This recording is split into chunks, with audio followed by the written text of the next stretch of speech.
আজকে সর্বশেষ বাংলা সংবাদে আপনাকে স্বাগত। শুরুতেই সংবাদ শিরোনাম।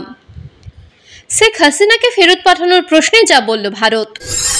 কেন মধ্যরাতে সরানো হলো এস আরামের 14 বিলাসবহুল গাড়ি, যে কারণে উচ্চ পর্যায়ের আদালত গঠন করল সেনাবাহিনী। ভিসা সংকট নিয়ে যে ব্যাখ্যা দিল ভারত। পানি বন্টন নিয়ে বাংলাদেশের নতুন প্রস্তাব, যা বলল ভারত। যে কারণে রাজনৈতিক দলগুলোর সঙ্গে বসছেন প্রধান উপদেষ্টা। কেন বাংলাদেশের সঙ্গে ঘনিষ্ঠভাবে কাজ করতে চায় পাকিস্তান। বিস্তারিত প্রতিবেদনে যাওয়ার আগে অনুরোধ করব, চ্যানেলটি সাবস্ক্রাইব করুন এবং আপনি কোন জেলা থেকে আমাদের এই ভিডিওটি দেখছেন তা কমেন্ট করে জানিয়ে দিতে ভুলবেন না। এই যে খেলা শুরু হইলো তাতে বোঝা যায় পতিত সরকারের সেনাপতিরা এখনো সবল এবং সক্রিয়। এই আনসার কাণ্ড একটা কিন্তু ওয়েক আপ কল প্রফেসর ইউনূসের সরকারের জন্য। সরকারের সব স্তরে হাসিনার লোকজনদের না বের করে দিলে এই অনিশ্চয়তা এবং স্থবিরতা কাটবে না। আমি এটা ক্রমাগত বলে আসতেছি, সুপ্পু থেকে শুরু করে হাসিনার নিয়োগ দেওয়া ব্যক্তিদের বাইর করে না দেওয়ার ফল আমরা পাচ্ছি এবং পাইতে থাকব। এর আগে শীর্ষ আদালতের মাধ্যমে কু করার চেষ্টা হয়েছিল, আগামীতে এই ধরনের চক্রান্ত চলতেই থাকবে। কেউ যদি মনে করে থাকেন পরাজিত ফ্যাসিস্টরা এবং তাদের প্রভু ভারত সবকিছু মেনে নিয়ে বসে থাকবে, তাইলে কিন্তু বোকার স্বর্গে বাস করিচ্ছেন। ওদের ফেলে যাওয়া জঞ্জালগুলো সমূলে সাফ করেন। ছাত্ররা আনসার কাণ্ড ব্যর্থ করে দিচ্ছে, কিন্তু ছাত্রদের ডাকতে হবে কেন? পুলিশ আছে না, বিজিবি আছে না, আর্মি আছে না? ছাত্ররা কি ছাত্রলীগ না মাস্তান যে এরা এই শেষ পিটাবে সবাইকে আর সবাই ঠান্ডা থাকবে? এটা কোনো প্রসেস হইল? আনসার অনেক আগে থেকে প্রস্তুতি নিতেছে, আমরা সবাই জানি। আর স্বরাষ্ট্র উপদেষ্টা লেজ মলতেছে বসে বসে। ওই যে দেখেন স্বরাষ্ট্র উপদেষ্টা মালদারে দেখেন কেমনে কথা কয়। 3 উপদেষ্টা এবং অন্যান্য যারা সহকর্মী সবার সাথে আলোচনা করে আমরা একটা সিদ্ধান্ত উপনীত হয়েছি, এখন থেকে রেস্ট প্রথা থাকবে না আনসারে। আর অন্যান্য যে তাদের দাবি দাওয়াগুলি আছে ওই জন্য একটা কমিটি করে দেওয়া হচ্ছে। এই কমিটি পর্যালোচনা করে আমাদের কাছে পাঠিয়ে এবং তা আমরা আন্তঃমন্ত্রণালয়ে বসে একটা সিদ্ধান্ত নেব। এটি আপনাদের কাছে আপনার এই মেসেজটা সবাইকে পৌঁছায় দেন। রেস প্রথাটা এটা একটু ব্যাখ্যা করলে ভালো হয়। রেস প্রথাটা হচ্ছে আমাদের নিয়ম নীতিমালা, নিয়োগ বিধিমালা অনুযায়ী ওনারা 3 বছর চাকরি করার পরে 6 মাস যাবৎ ওনারা রেস্টে থাকে। এরপরে ওনারা আবার অঙ্গীভূত হয় 6 মাস পরে। এই 6 মাস ওনাদের জীবন জীবিকাটা একটু দুর্দশার মধ্যে থাকে, সেই জন্য ওনাদের মূল সমস্যাটা ওই জায়গায়। এই জন্য আমরা সবাই মিলে একটা একমত পোষণ করি যে এই প্রথাটা যেন বাতিল করা হয়। নিয়োগ বিধিমালা থেকে সেটা আমরা কিভাবে বাতিল করা হবে সেই প্রক্রিয়াটার মাধ্যমে আমরা এটাকে রেগুলার জব হিসাবে কিভাবে করা যায় সেটা আমরা দেখেছেন কথা কিতে পারে কাঁপিচ্ছে। হ্যাঁ, কাঁপিচ্ছে কেমন করে? আমি শিওরের ডরাই প্যান্ট ভিজাই ফেলছে। এরা কোন আক্কেলে স্বরাষ্ট্র উপদেষ্টা বানাইছে? শোনা যায় এরা নাকি বিএনপির রিকমেন্ডেশনে করা হয়েছে। সত্য মিথ্যা জানি না। উই নাকি কেউ গেলেই তাকে কয়জন বিএনপি করেন এটা নাকি কয় উই বিএনপির প্রতি কৃতজ্ঞতায়। যাই হোক, সত্য মিথ্যা তো জানি না। আবার অনেকে আমার কাছে উষ্মা প্রকাশ করেছে যে আমি কেন ওরে 111 করছি। উই নাকি ররে ফাটায় ফেলবে একেবারে, কারণ বিডিআর বিদ্রোহ নিয়ে ইন্ডিয়ারে ধরবে, ও ঠাইসা ধরবে। আপনাদের কি মনে হয় ইন্ডিয়ার সামনে দাঁড়ানোর হিম্মত রাখে? সব অপদার্থ উপদেষ্টা নিয়ে চলতেছে। আর এক উপদেষ্টা তৌহিদ সাহেব, উনি মায়ের বাচ্চা হবে তাই ছুটি নিয়ে নাকি আমেরিকা গেছে। এটা রক্তাক্ত বিপ্লবের পরে এই হইতেছে উপদেষ্টার অবস্থা। সালেজন কইছে যে সমস্ত মামলা দেওয়া হইতেছে তার নাকি প্রথম পর্যায়ে পার হইতে পারবে না। তো এর দায় কার বলেন? আপনারাই বলেন। স্বরাষ্ট্র আর আইন উপদেষ্টার তো নাকি? যাই হোক, আসিফ নজরুল্লাহ এটা ব্যাখ্যা দিছে, কিন্তু এটা নিয়ে পরে আলাপ করবো। আজকে অন্য বিশাল প্রচুর আলাপ আছে, সেই জন্য আজকে এটা ধরিচ্ছি না। তো যে অভিযোগে মামলাগুলো দেওয়া হয়েছে তার বেশিরভাগ ক্ষেত্রে তো হাস্যকর। যেভাবে গ্রেপ্তার হচ্ছে অতি নাটকীয়, আর যেভাবে আদালতে তোলা হচ্ছে তার দায়িত্ব জ্ঞানহীন। আপনি যদি কোনো একজনকে অভিযুক্ত করে আদালতেই তোলেন, তারে মাইরা বিসি ফাটায় তো দিতে পারেন না, তাই না? আপনি শুরু করলেন ডিম মারা দিয়া, এটা মানা যায়। কিন্তু এখন আপনি এমন মাইর দিলেন যে বিসি ফাইটে যাবে। মাহমুদুর রহমানের উপরে কুষ্টিয়া আদালত প্রাঙ্গণে হামলা আর কালামানিকের বিসি ফাটায় দেওয়া কোনভাবে আলাদা? আসিফ নজরুল কইছে দুটো নাকি আলাদা না, দুটো একই জিনিস। অগ্রজ সাংবাদিক মাহমুদুর রহমান সাহেব, উনাকে আদালতে কি নির্মম ভাবে রক্তাক্ত করা হয়েছিল, তখন আপনারা সবাই কি প্রশংসা করেছিলেন? আপনাদের টিভিতে কি এই নিউজটা দেখাতে পেরেছিলেন? বিএনপির আইনজীবীরা এই কাজ করতেছেন কলে, এটা সবাই কইতেছে। নিজের বিবেককে প্রশ্ন করেন কাজটা ঠিক করতেছেন কিনা। মানিকের বিসি ফাটাইলে পাবলিকে খুশি হবে। আমার তো মনে হচ্ছে যে পাবলিক খুশি করার মিশনে নামিছেন উপদেষ্টারা। একজন গ্রেপ্তারকৃত অভিযুক্তকে যদি নিরাপত্তা দিতে না পারেন, তাহলে ক্যান্টনমেন্টের মধ্যে আদালত বসান। ক্যান্টনমেন্ট ছাড়া তো এখন আপনাদের কোনো গতি নাই। কিছু হইলে ক্যান্টনমেন্ট, কিছু হইলে আর্মি। তো যান ক্যান্টনমেন্টের মধ্যে যে আদালত বসান, ওইখানে নিরাপত্তা দিতে পারবেন। তো মানিকের উপরে হামলার জবাব কিন্তু প্রফেসর ইউনূসকেই দিতে হবে, আজ হোক কাল হোক একসময় দিতে হবে। বিএনপির আইনজীবীদের কেউ এই প্রশ্ন করবে না। প্রফেসর ইউনূসকে এমন একটা বিব্রতকর প্রশ্নের মুখে ঠেলে দেওয়া কার স্বার্থে, কার উপকার করবে? মনে রাখেন, উনি যে আছেন এই জন্য ওয়েস্টকে আমাদের ব্যাপারে হোস্টাইল করতে পারতেছে না ইন্ডিয়া। উনারা আজাইরা বিব্রতকর পরিস্থিতিতে ফেলেন না, উনারা বিব্রতকর পরিস্থিতিতে ফেলবে ইন্ডিয়ান লেসপেন্সারেরা। আপনি যদি ইন্ডিয়ান লেসপেন্সারদের জন্য দেওয়া প্রভুপাদ উপাধি পাইতে চান, সেটা অবশ্য আলাদা কথা।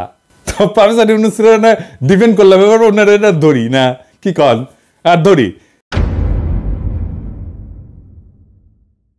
স্যার, আপনি যে জাউরার লগে দেখা করছেন, এই যে ইন্ডিয়ান হাই কমিশনার, আমি খুব মাইন্ড করেছি। আপনার কেউ নিশ্চয়ই বলে যে পিনাকি হুদাই মুখ খারাপ করে। হ্যাঁ, দেখেছেন কি টাইটেল করেছে, দেখেছেন পত্রিকার নিউজে দেখেছেন? হ্যাঁ, এই টাইটেল যদি সত্যি না হয় তাহলে আপনার দপ্তর থেকে প্রতিবাদ পাঠাবেন, আর যদি সত্য হয় তাহলে আপনাকে জবাব দিতে হবে কেন ইন্ডিয়ার কাছে আপনি সাহায্য চাইছেন। প্রণয় ভার্মার লগে আপনার দেখা করতে হবে কেন? সৌজন্য। হ্যাঁ, ওই যে কইছে সৌজন্য সাক্ষাৎ, তো ও সৌজন্য দেখাইছে আপনারে স্যার, কি কন? আপনার শপথ অনুষ্ঠানেও আসছিল, আসে নাই, ওই সৌজন্যটাটুকু দেখাই নাই। এই তো জাউরার সৌজন্য বোধ, তাই না? আপনি বলেন ছাত্ররা আপনার দায়িত্ব দিছে, তো ছাত্ররা কি ভারতের সাথে কুসুম কুসুম সম্পর্ক অনুমোদন করে? করে না তো। তবে এই ছাত্রদের সম্পর্কে কিছু বলা দরকার একজন অগ্রজ হিসাবে, আর এই লড়াইয়ের একজন স্টেক হোল্ডার হিসেবে। আর প্রফেসর ইউনূসকে কিছু ইনসাইড স্টোরি সম্পর্কে বলা দরকার, তাইলে ওনার বক্তব্যগুলো আশা করি আরো নিখুঁত হবে। এই বিপ্লবটা স্যার ছাত্ররা শুধু একা করে নাই, ছাত্ররা লড়াইয়ের স্পিয়ার হেড ছিল, মানে যারা রাজনীতির ভাষায় বলে ভ্যানগার্ড, মানে কমিউনিস্টরা কয় আর কি ভ্যানগার্ড, বর্ষার ফলার মতো আর কি। বর্ষার ফলা কিন্তু একা কিছু না, এটা অকার্যকর অস্ত্র বা সামান্য কার্যকর অস্ত্র।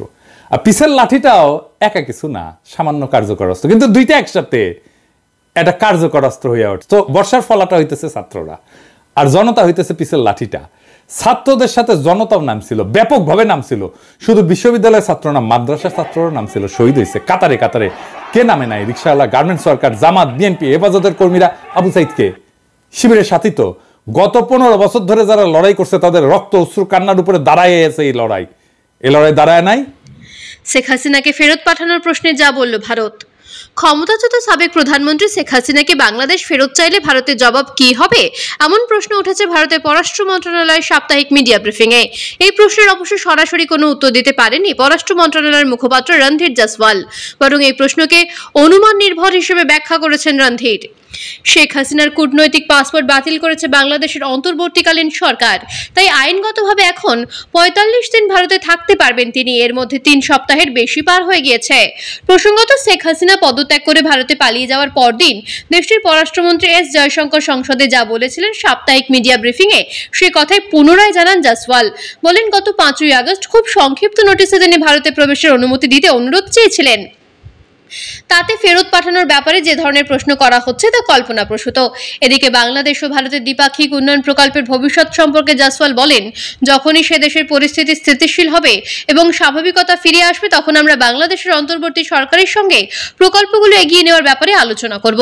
গত 5ই আগস্ট শেখ হাসিনা পদত্যাগ করার পর দুর্বৃত্তদের নিশানা হয় ঢাকার ইন্দিরা গান্ধী কালচারাল সেন্টার। এই হামলার ব্যাপারে ভারতের পররাষ্ট্র মন্ত্রণালয়ের এই মুখপাত্র বলেন, বাংলাদেশ কর্তৃপক্ষ আইন শৃঙ্খলা নিয়ন্ত্রণে তাদের যথাসাধ্য চেষ্টা করেছে। অস্থিরতা শেষে উন্নয়ন সহযোগিতা আবার শুরু হওয়ার ব্যাপারে আমরা আশাবাদী। প্রিয় ভালোবাসার দর্শক, শেখ হাসিনা হিটলার নাকি উন্নয়নের রূপকার? আপনার মূল্যবান মতামত কমেন্ট করে জানিয়ে দিন। এদিকে আরেকটি আলোচিত নিউজ হচ্ছে, কেন মধ্যরাতে সরানো হলো এস আলমের 14 বিলাসবহুল গাড়ি। চট্টগ্রামে এস আলমের একটি কারখানা থেকে বিলাসবহুল অন্তত 14টি গাড়ি বিএনপি নেতাদের তত্ত্বাবধানে সরিয়ে ফেলা হয়েছে বলে অভিযোগ পাওয়া গেছে।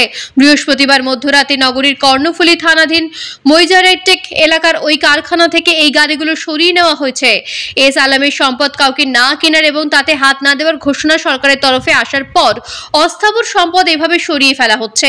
গাড়ি সরানোর সময় চট্টগ্রাম দক্ষিণ জেলা বিএনপির সিনিয়র যুগ্ম সম্পাদক এনামুল হক এনাম, কর্ণফুলী থানা বিএনপির আহ্বায়ক এস এম মামুন মিয়া ও দক্ষিণ জেলা বিএনপির আহ্বায়ক আবু সুফিয়ানের গাড়ি চালক সহ বিএনপির বেশ কিছু নেতাকর্মী উপস্থিত ছিলেন বলে জানা গেছে। ভাইরাল হওয়া একটি ভিডিও ফুটেজে রাতের আধারে কারখানা থেকে একের পর এক বেশ কয়েকটি গাড়ি বের হতে দেখা যায় এবং এনাম ও মামুনের উপস্থিতিও দেখা গেছে।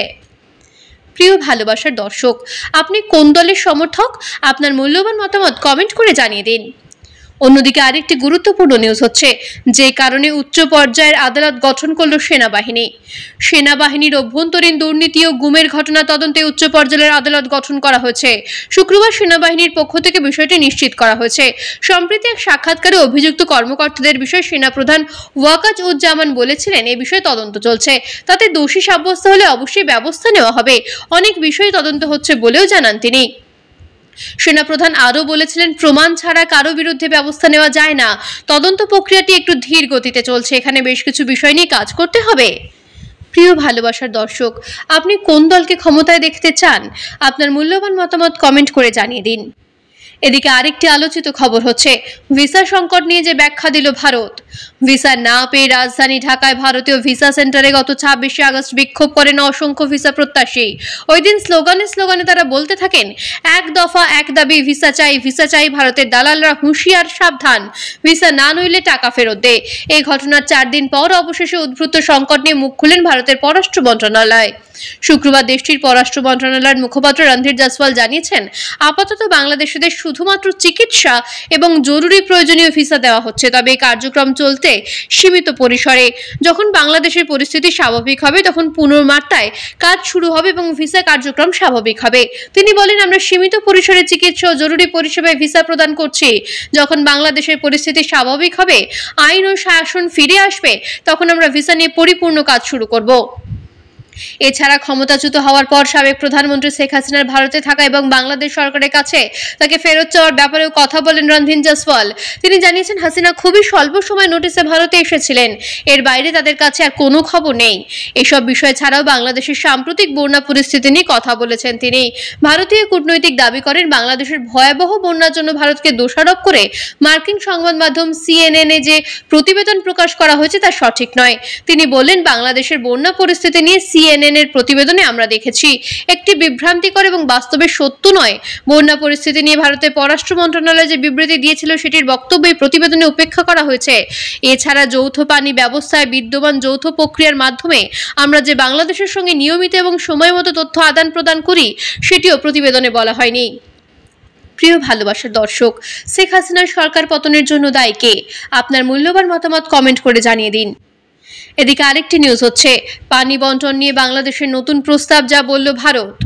বাংলাদেশের পূর্বাঞ্চলের 11 জেলায় স্মরণকালের ভয়াবহ বন্যা দেখা দিয়েছে। এই বন্যার পেছনে অনেকে ভারতকে দায়ী করেছেন, তবে দেশটির দাবি বাংলাদেশে বন্যার কারণ ভারী বৃষ্টি, এতে তাদের কোনো হাত নেই। একই সঙ্গে বন্যা ঠেকাতে বাংলাদেশের নতুন প্রস্তাব বিবেচনার কথাও জানিয়েছে ভারত। শুক্রবার সাপ্তাহিক ব্রিফিংয়ে ইঙ্গিত দিয়েছেন ভারতের পররাষ্ট্র মন্ত্রণালয়ের মুখপাত্র রণধীর জয়সওয়াল। এর আগে গত 22শে আগস্ট অন্তর্বর্তী সরকারের প্রধান উপদেষ্টা ডক্টর মোহাম্মদ ইউনূসের সঙ্গে দেখা করেন বাংলাদেশে নিযুক্ত ভারতের হাই কমিশনার প্রণয় ভার্মা। সেই সময় বন্যা পরিস্থিতি সামাল দেওয়া, পানি বন্টন নিয়ে কিছু প্রস্তাব দেন ডক্টর ইউনূস। সীমান্ত ব্যবস্থাপনা নিয়ে দুই দেশের সীমান্তরক্ষী বাহিনীর মধ্যে যে ধরনের বোঝাপড়া ও মেকানিজম রয়েছে, সেই ধাঁচে অভিন্ন নদীর পানি ব্যবস্থাপনা ও বন্যা পরিস্থিতি সামাল দিতে উদ্যোগী হওয়ার প্রস্তাব দেন তিনি। এ বিষয়ে শুক্রবার প্রশ্ন করা হলে রণধীর জানান, দুই দেশের মধ্যে 54টি অভিন্ন নদী রয়েছে, যাদের পানি সম্পদ ব্যবহার, বন্যা নিয়ন্ত্রণ ইত্যাদি নিয়ে দুই দেশের মধ্যে বহুদিন ধরে স্বীকৃত কিছু মেকানিজম রয়েছে, প্রাতিষ্ঠানিক ব্যবস্থা আছে। এ অনুযায়ী ভাটির দেশ হিসেবে বাংলাদেশকে ভারত নিয়মিতভাবে ঠিক সময়ে সব তথ্য সরবরাহ করে। তিনি আরো বলেন, নতুন কোনো মেকানিজম বা ব্যবস্থা প্রচলিত ব্যবস্থার উন্নতি ঘটালে ও মানুষের দুর্দশা কমাতে পারলে তা নিয়ে দুই দেশ আলোচনা করতেই পারে, বিবেচিত হতেই পারে। এদিকে এবার বাংলাদেশে যে বন্যা দেখা দিয়েছে সেটা মনুষ্য সৃষ্ট, ইচ্ছাকৃত বলে অনেক প্রচার করেছে। এ বিষয়ে ভারতের মুখপাত্র জানান, ত্রিপুরা এবং বাংলাদেশের পূর্বাঞ্চলে অভাবিত বন্যার পর ভারত দুটি বিবৃতি দিয়েছে। তাতে বন্যার কারণ কি তা বিস্তারিতভাবে ব্যাখ্যা করা হয়েছে। বলা হয়েছে, বন্যার কারণ প্রবল বৃষ্টি। ভারত ইচ্ছা করে বাংলাদেশকে বানভাসী করেনি।